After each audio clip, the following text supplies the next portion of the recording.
Welcome back to my channel. আমি সুতপা। তো তোমরা কেমন আছো? ভালো আছো? আমিও ভালো আছি। চলে এলাম আবার একটা নতুন দিনে। তাই নিয়ে নিয়েছি রসুনটা তো ভালো করে ছুলে পরিষ্কার করে নেব। দেখো রসুনটা আমার বাছা হয়ে গেছে। রসুন এবার আমি পাশে রেখে এবার নিয়ে নিচ্ছি পাট শাক।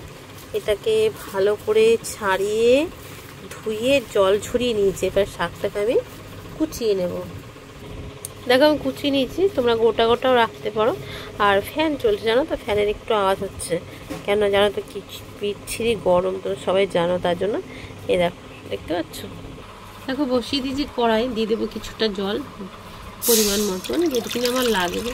এর তো বেশি জল লাগে না, খুবই কম জল লাগে, তাই জলটা ফুটে যাক। দেখো জল ফুটে গেছে। এই জলের মধ্যে দিয়ে দেবো কিছুটা হলুদ, যতটা পরিমাণে আমার লাগবে ততটা পরিমাণে দিয়ে দেবো হলুদ। তার সাথে দিয়ে দেবো কিছুটা লবণ, দেখতে পাচ্ছ? তার সাথে দিয়ে দেবো চেরা কাঁচা লঙ্কা।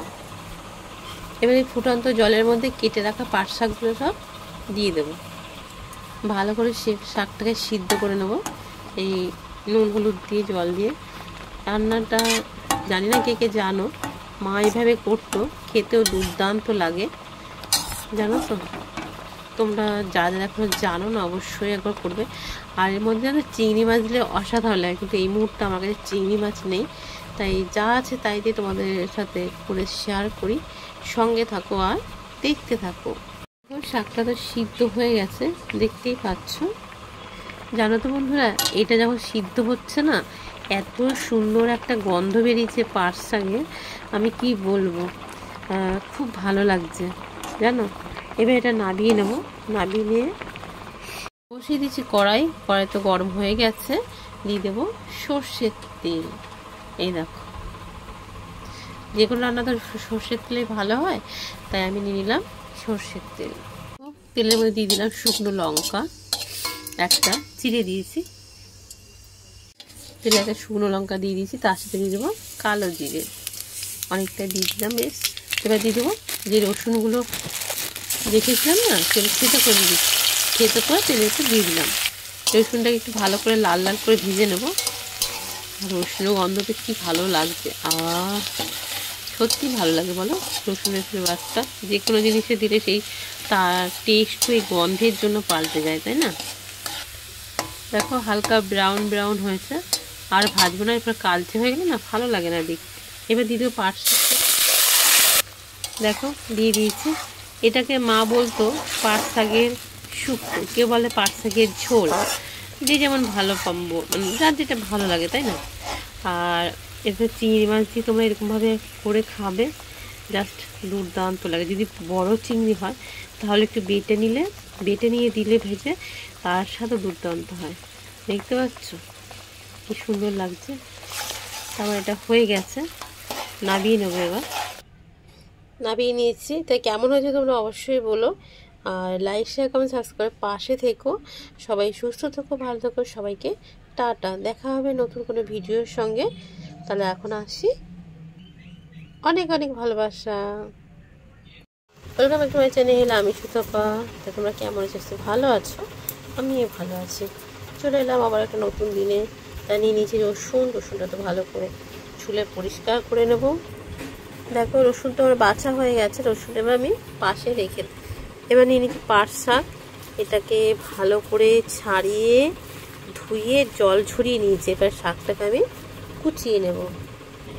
দেখো আমি কুচিয়ে নিয়েছি, তোমরা গোটা গোটাও রাখতে পারো। আর ফ্যান চলছে জানো তো, ফ্যানের একটু আওয়াজ হচ্ছে কেন জানো তো, কি বিচ্ছিরি গরম তো সবাই জানো, তার জন্য। এই দেখো, দেখতে পাচ্ছ? দেখো বসিয়ে দিয়েছি কড়াই, দিয়ে দেবো কিছুটা জল পরিমাণ মতন, যেটুকুনি আমার লাগবে। এর তো বেশি জল লাগে না, খুবই কম জল লাগে, তাই জলটা ফুটে যাক। দেখো জল ফুটে গেছে। এই জলের মধ্যে দিয়ে দেবো কিছুটা হলুদ, যতটা পরিমাণে আমার লাগবে ততটা পরিমাণে দিয়ে দেবো হলুদ। তার সাথে দিয়ে দেবো কিছুটা লবণ, দেখতে পাচ্ছ? তার সাথে দিয়ে দেবো চেরা কাঁচা লঙ্কা। এবার এই ফুটন্ত জলের মধ্যে কেটে রাখা পাট শাকগুলো সব দিয়ে দেবো। ভালো করে শাকটাকে সিদ্ধ করে নেবো এই নুন হলুদ দিয়ে, জল দিয়ে। রান্নাটা জানি না কে কে জানো, মা এইভাবে করতো, খেতেও দুর্দান্ত লাগে জানো তো। তোমরা যারা এখনো জানো না অবশ্যই একবার করবে। আর এর মধ্যে আমি চিংড়ি মাছ দিলে অসাধারণ লাগে, কিন্তু এই মুহূর্তে আমার কাছে চিংড়ি মাছ নেই, তাই যা আছে তাই দিয়ে তোমাদের সাথে করে শেয়ার করি। সঙ্গে থাকো আর দেখতে থাকো। শাকটা তো সিদ্ধ হয়ে গেছে, দেখতেই পাচ্ছ। জানো তো বন্ধুরা, এটা যখন সিদ্ধ হচ্ছে না, এত সুন্দর একটা গন্ধ বেরিয়েছে পাট শাকের, আমি কি বলবো, খুব ভালো লাগছে জানো। এবার এটা নাবিয়ে নেব। নাবিয়ে নিয়ে বসিয়ে দিচ্ছি কড়াই তো গরম হয়ে গেছে। দিয়ে দেবো সর্ষের তেল। এই দেখো, যে কোনো রান্না তো সর্ষের তেলে ভালো হয়, তাই আমি নিয়ে নিলাম সর্ষের তেল। তেলের মধ্যে দিয়ে দিলাম শুকনো লঙ্কা একটা চিড়ে দিয়েছি, দিয়ে দেবো কালো জিরে অনেকটা দিয়ে দিলাম বেশ। এবার দিয়ে দেবো যে রসুনগুলো রেখেছিলাম না, তেল খেতে করে দিচ্ছি, খেতে করে তেলের একটু দিয়ে দিলাম। রসুনটাকে একটু ভালো করে লাল লাল করে ভেজে নেবো। রসুনের গন্ধটা কি ভালো লাগছে, সত্যি ভালো লাগে বলো। রসুনের ফ্লেভারটা যে কোনো জিনিসে দিলে সেই তার টেস্ট ওই গন্ধের জন্য পাল্টে যায়, তাই না।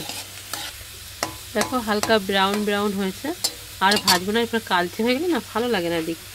এবার দিয়ে দেবো পাট শাকটা, দেখো দিয়ে দিয়েছি। এটাকে মা বলতো পাট শাকের শুক্তো, কেউ বলে পাট শাকের ঝোল, যে যেমন ভালো পাবো, মানে যার যেটা ভালো লাগে, তাই না। আর এরপর চিংড়ি মাছ দিয়ে তোমরা এরকমভাবে করে খাবে, জাস্ট দুর্দান্ত লাগে। যদি বড় চিংড়ি হয় তাহলে একটু বেটে নিয়ে দিলে ভেজে, তার সাথে দুর্দান্ত হয়। দেখতে পাচ্ছ কি সুন্দর লাগছে। তারপর এটা হয়ে গেছে, নাবিয়ে নেবো। এবার নাবিয়ে নিয়েছি, তাই কেমন হয়েছে তোমরা অবশ্যই বলো। আর লাইক শেয়ার কমেন্ট সাবস্ক্রাইব পাশে থেকো। সবাই সুস্থ থেকো, ভালো থেকো। সবাইকে টাটা, দেখা হবে নতুন কোনো ভিডিওর সঙ্গে। তাহলে এখন আসি, অনেক অনেক ভালোবাসা।